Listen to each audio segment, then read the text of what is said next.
18 जनवरी को होने वाला चंडीगढ़ मेयर चुनाव कोई आम चुनाव नहीं है। ये इस देश की राजनीति की तकदीर, तस्वीर, दशा और दिशा बदलने वाला चुनाव है। आज जो हमने चंडीगढ़ मेयर चुनाव में देखा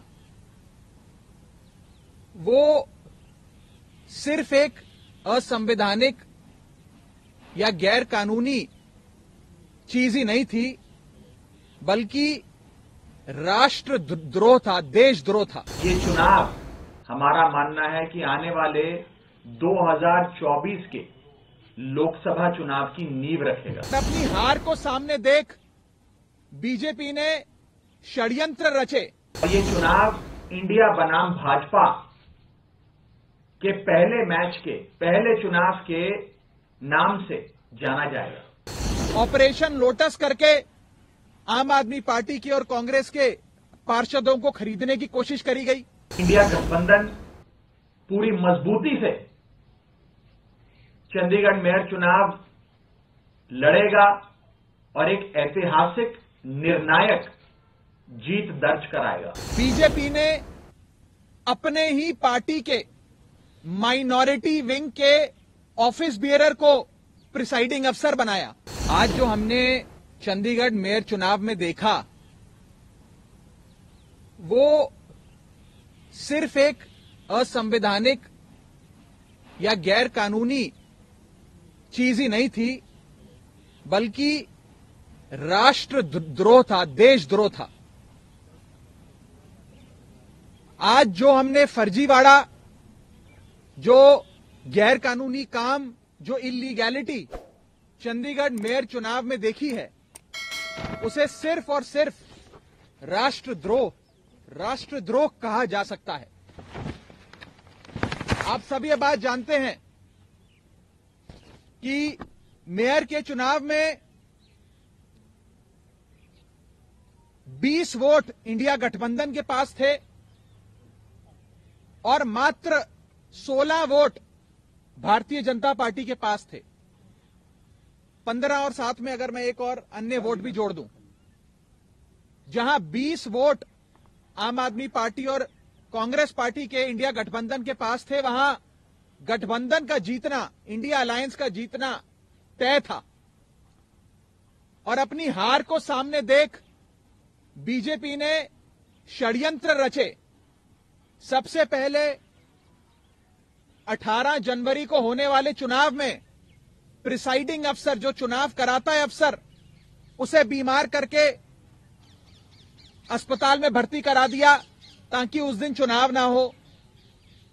फिर चुनाव की जब नई तारीख आई जो हाईकोर्ट ने निर्धारित करी, उस बीच ऑपरेशन लोटस करके आम आदमी पार्टी की और कांग्रेस के पार्षदों को खरीदने की कोशिश करी गई। जब बीजेपी का ऑपरेशन लोटस भी फेल हो गया तो बीजेपी ने आज आप सबकी आंखों के सामने और आप सबके कैमरों में कैद जो फर्जीवाड़ा किया है, पहले मैं सिलसिलेवार तरीके से आपको बताना चाहता हूं। बीजेपी ने अपने ही पार्टी के माइनॉरिटी विंग के ऑफिस बियरर को प्रिसाइडिंग अफसर बनाया। यानी कि जो शख्स घोषित भाजपा का सदस्य है, उनका ऑफिस बियरर है, पदाधिकारी है, उस माइनॉरिटी विंग के सेक्रेटरी को प्रिसाइडिंग अफसर बनाकर उसकी देखरेख में चुनाव कराने की घोषणा करी। चुनाव में जब वोटिंग समाप्त हुई और काउंटिंग की बारी आई तो इस भाजपा के ऑफिस बियरर प्रिसाइडिंग अफसर ने किसी भी पार्टी के इलेक्शन एजेंट को आगे नहीं आने दिया। आप सब जानते हैं, आप सब चंडीगढ़ मेयर चुनाव देखते आए हैं, जब भी वोटों की गिनती होती है तो इलेक्शन एजेंट, तमाम पार्टियों के इलेक्शन एजेंट अपनी आंखों के सामने काउंटिंग टेबल पे खड़े होकर काउंटिंग करवाते हैं। लेकिन पहली बार इतिहास में देखा गया कि इलेक्शन एजेंट्स को दूर कर दिया गया, उन्हें टेबल के नजदीक नहीं आने दिया गया। और उसके बाद जो हुआ आपने देखा कि कैसे भाजपा के इस पदाधिकारी ने, जो प्रिसाइडिंग अफसर था आज के चुनाव का, उसने अपने पेन से बैलेट पेपर पर इंक लगा लगाकर उस सारे बैलेट पेपर को इनवैलिड किया और फिर चुनावों की गिनती में, वोटिंग में, वोट काउंटिंग में उस एक एक बैलेट पेपर को इलीगल घोषित किया। पहली बार चंडीगढ़ मेयर चुनाव में कुल 36 वोटों में से 8 वोट इनवैलिड घोषित कर दिए गए। इतिहास में आज तक नहीं हुआ।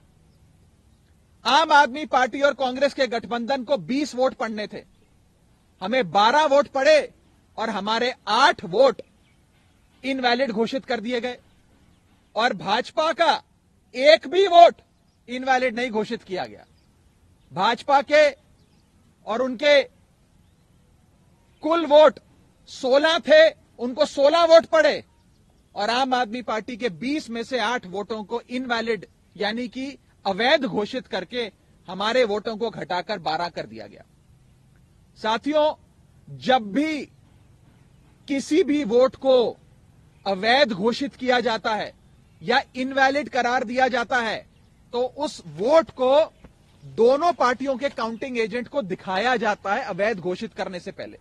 ये डमी बैलेट पेपर है जो मैं आप सबके सामने लाया हूं। जब काउंटिंग के दौरान इस प्रकार के बैलेट पेपर को इलीगल घोषित किया जाता है तो प्रिसाइडिंग अफसर, अगर मान लीजिए मैं प्रिसाइडिंग अफसर हूं, तो मैं दोनों पार्टियों के इलेक्शन एजेंट को वो दिखाऊंगा बैलेट पेपर की, देख लीजिए यहां इनके निशान बाहर लगा हुआ है, ये इनवैलिड है, मैं इसे अवैध घोषित कर रहा हूं। ऐसे दोनों पार्टियों के इलेक्शन एजेंट को दिखाया जाता है और दिखाने के उपरांत उनकी सहमति से और जो डीसी चुनाव हैं, जो डिप्टी कमिश्नर बैठे हैं, उनकी सहमति से इस वोट को अवैध घोषित किया जाता है। लेकिन आज ये नहीं हुआ।